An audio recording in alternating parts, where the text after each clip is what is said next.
qabsoon imala gara Finfinnee eegalle hin dhaabbanne har'a uumametti dhimma bahee waraanni bilisummaa Oromoo waan argachuu qabuu fi qabsoo sadarkaa biraatti ceesisuu malu sanarratti hojjetee itti milkaa'eera.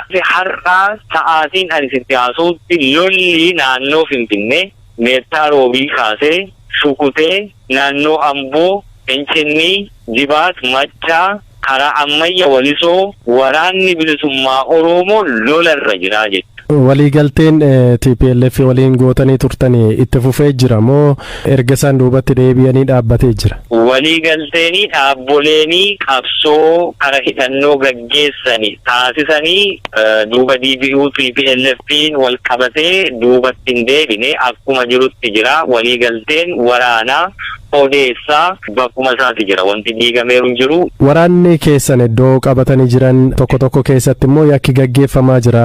Fakkeenyaaf namoota nagaa ukkaamsanii maallaqa gaafachuu kan jedhu akka godinaalee Horroo Guduruu fa'aa keessatti komiyoon gurguddaa ka'anii fi dhimma kana quba qabda. Sabni Oromoo maqaa qabsoo bilisummaa Oromootiin baduurraa waraanni bilisummaa Oromoo qabsoo bilisummaa Oromoo gaggeessu baduutu irra filadhaan. Himannaaleen akkasii iddoo irratti ka'an kana keessatti sochiin gama mootummaa abbaa irree sochiin akkasumas immoo baxaraanummaa fi naannoo sanatti qawween akka barbaadame argamu akkasumas immoo sochii daangaa kutaa naannoo Amaaraa waliin wal qabatee jirurraa humni faannoo jedhamu kallattii sana irratti ce'ee uummata irratti saamicha gaggeessuu fi uummanni naannoo sanaa miidhaa irra jiraachuun dhoksaa tokkoyyuu hin qabu. Akkam jirtan hordoftoota maatii Gullallee Wuud oduulee waqtaawaa ijoo dubbii Oromoo biyya keessaatti alaa yeroo isin biraan gaaffilee jirudha. Kanneen maatii Gullallee Wuud hin ta'in gamanumaan laayik sheer sabiskiraayib gochuun hordofaa. TPLF waliin waliigaltee waraanaa kan godhate waraanni bilisummaa Oromoo kan mootummaan waggoota sadiitiin dura yeroo dhiyootan dhabamsiisa jedhee fi yakka adda addaan himatu kutaalee Oromiyaa adda addaa keessatti babal'achaa akka dhufe ni himama. Kanaaf mariin akka biyyaalessaatti gaggeeffamus qaamolee hidhannoon socho'an hin hammatu taanaan bu'aa barbaadame fiduun ni ulfaata kanneen jedhanis jiru. Ajajaan waraana bilisummaa Oromoo Marroo Dirribaa ammatti afeerraan marii karaa nagaa nuuf taasifamee hin jiru jedhe.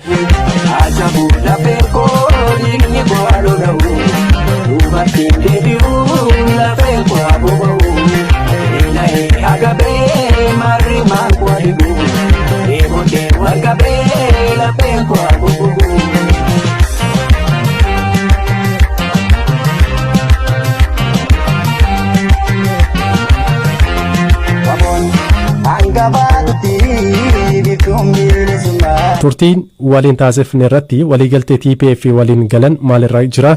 Komii ajjechaa namoota nagaa irratti raawwatu jedhamee fi kaan irrattis gaafadhee jira. Erga TPLF Tigraayitti deebi'ee maalitti jirtu jechuun eegal.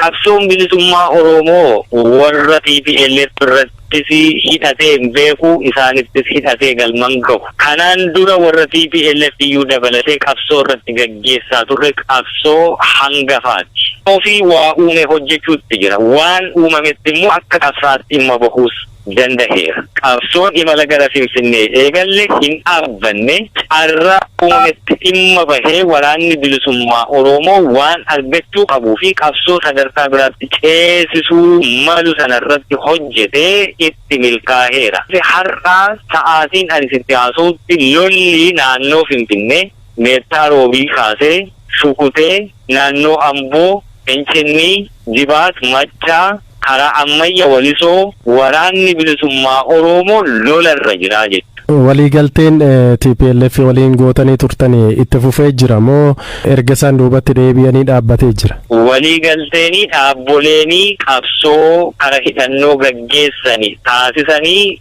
duuba DBU TPLF'n wal qabatee duubatti hin deebine akkuma jirutti jira. Waliigalteen waraanaa odeessaa bakkuma isaati jira. Wanti diigameeru hin jiru. Waraanni keessan iddoo qabatanii jiran tokko keessatti immoo yakki gaggeeffamaa jira. Fakkeenyaaf namoota nagaa ukkaamsanii maallaqa gaafachuu kan jedhu akka godinaalee Horroo Guduruu fa'aa keessatti komiyoon gurguddaa ka'anii fi dhimma kana quba qabda. Sabni Oromoo maqaa qabsoo bilisummaa Oromootiin baduurraa waraanni bilisummaa Oromoo qabsoo bilisummaa Oromoo gaggeessu baduutu irra filadhaan. Himannaaleen akkasii iddoo irratti ka'an kana keessatti sochiin gama mootummaa abbaa irree sochiin akkasumas immoo baxaraanummaa fi naannoo sanatti qawween akka barbaadame argamu akkasumas immoo sochii daangaa kutaa naannoo Amaaraa waliin wal qabatee jirurraa humni faannoo jedhamu kallattii sana irratti ce'ee uummata irratti saamicha gaggeessuu fi uummanni naannoo sanaa miidhaarra jiraachuun dhoksaa tokkoyyuu hin qabu.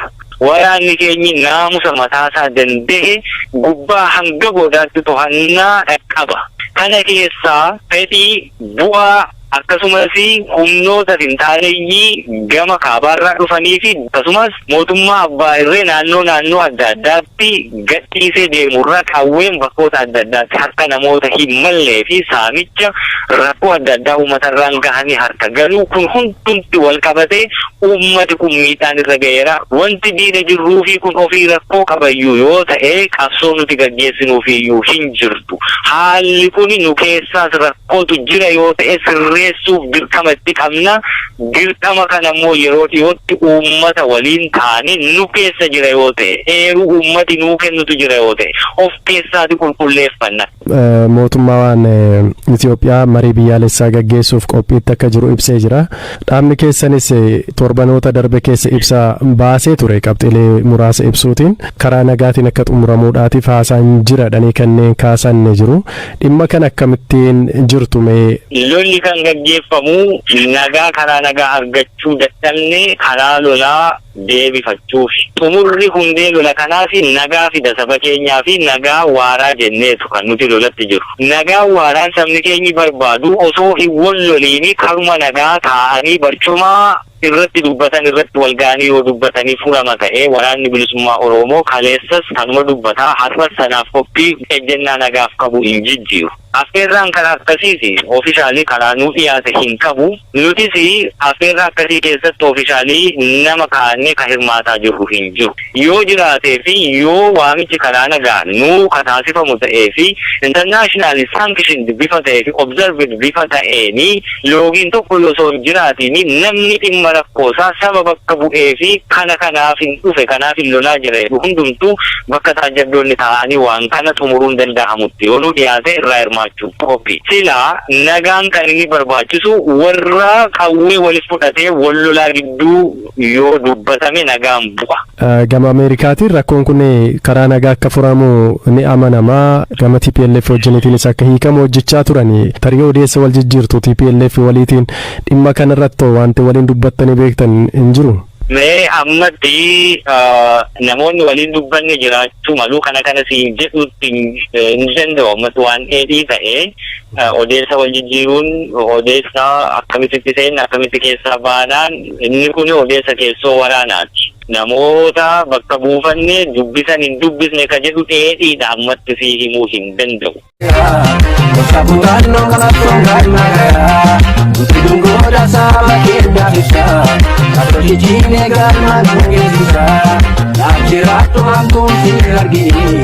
Warrigalte karaa keembayi ati goota hojii keessibsa Oromiyaa si bilisa basa ati goota hojii keessibsa abbaa biyya